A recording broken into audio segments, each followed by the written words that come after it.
Kaugnay ng pagbabawal sa mga provincial bus na magbaba ng mga pasahero sa EDSA simula sa April 22, makakausap natin si Alex Yage, Executive Director ng Provincial Bus Operations Association of the Philippines. Magandang tanghali po sa inyo.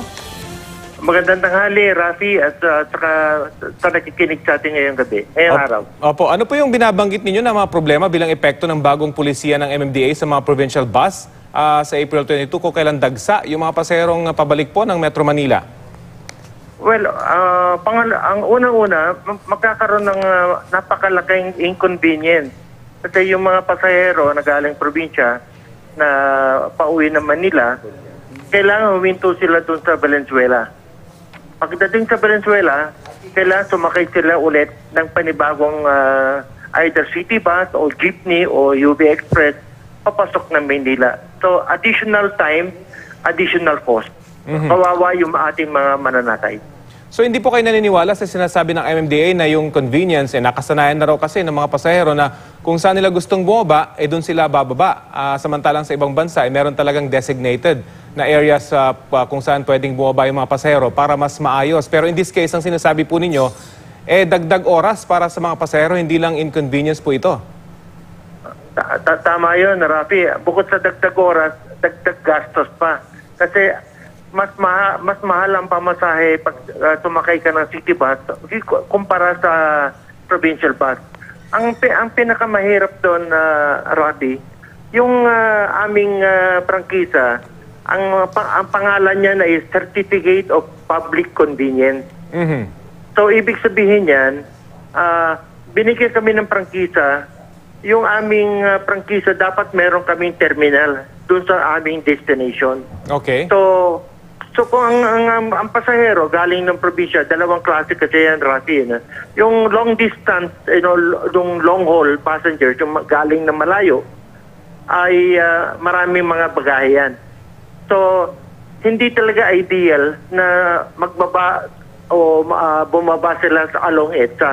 Kung hindi, dapat sila ay bumaba sa terminal. Kasi kung bababa sila along EDSA, matagal yung pagbaba ng mga gamit nila doon sa loob ng bus. Oo. Opo, meron ba kayo nalalaman na pag-aaral na talaga mag-i-improve yung daloy ng trapiko kapag kawala na itong mga provincial bus sa EDSA? Lalo't ang sinasabi ng MMDA, tatanggalin na rin pati yung terminal ng mga provincial bus dito po sa may EDSA. Well, actually, mula 1992 pa na nagkaroon ng moratorium ang prangkisa ng provincial bus dito sa loob ng Metro Manila. So kung ano yung number ng provincial bus noong 1992, ganun pa rin ang number ngayon ng bumibiyahe sa loob ng Metro Manila. Okay. So hindi natin masasabi na dumami ang provincial bus kumpara nung araw at saka ngayon. Ganun pa rin ang number, hindi nagbago. So sinasabi po ninyo talaga hindi mga provincial bus ang dahilan ng pagsisikip ng daloy ng trapiko sa EDSA? Ganun ho ba?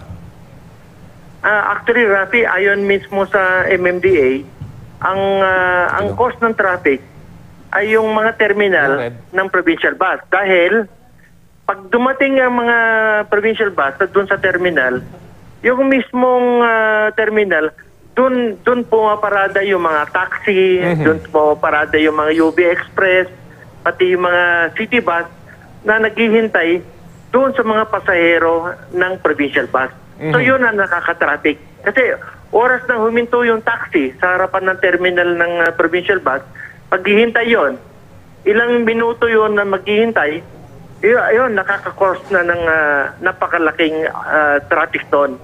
So ang nakaka-cause ng traffic, yung mga taxi, mga bus, mga UB Express na humihinto doon sa harapan ng provincial bus terminal. Ito po ba sinubukan pang ayusin muna sana para makita kung talagang magandang epekto kapag ka naayos na itong sinasabi nyo, paghihintay ng mga taxi, pati siguro yung mga pribadong sasakyan na nagsasakit nagbababa ng mga paserong galing probinsya?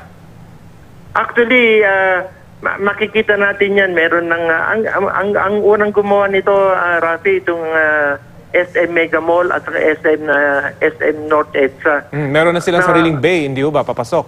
naglagay sila ng pay. So, ibig sabihin yan, kung magbababa ka o magsasakay ka ng pasahero, papasok ka sa bay. Hindi ka nakakaparada sa EDSA.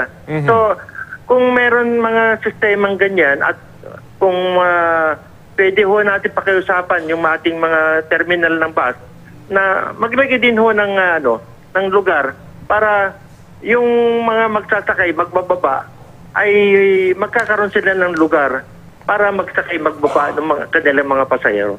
Pero itong mga proposal na ito na binabanggit ninyo, nabanggit nyo na ho ba sa MMDA? Kasi ngayon, mukhang itutuloy na talaga itong common terminal sa mga dulo ng EDSA. Ganun na yung mangyayari. Ano pong magiging action ninyo rito? Well, sa amin, tuloy-tuloy naman ang pakikipag-usap ng MMDA sa mga operator. Sinabi na namin sa kanila na malaking abala ito sa mga pasahero. Kasi kung itutuloy nila yan, yung programang yan, ang unang maapektuhan, yung mananakay. Kawawa yung mananakay.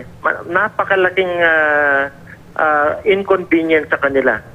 Sabi nga ni, na hindi spoiled yung mga mananakay. Narinig ko yung isang pasahero kanina, hindi spoiled. Ang sumasakay ng bus, ito yung mga walang sasakyan, walang pambili ng sariling sasakyan. Kaya sumasakay nga ng bus eh. So, kailangan bigyan natin sila ng pagkakataon na makarating dun sa kanilang trabaho o nag-aaral sila sa loob ng Maynila na makarating ng mas maayos at nasa tamang oras. May mga gagawin na ho ba kayong aksyon at hakbang kapag itinuloy na itong proposal na ito at hindi na pakinggan yung iba pa yung mga mungkahi? Ang gagawin naman ng MMDA dyan sa Monday ay parang dry run lamang. So gusto nila makita kung ano ang magiging epekto sa mga pasahero, ang magiging epekto sa traffic. At kami ay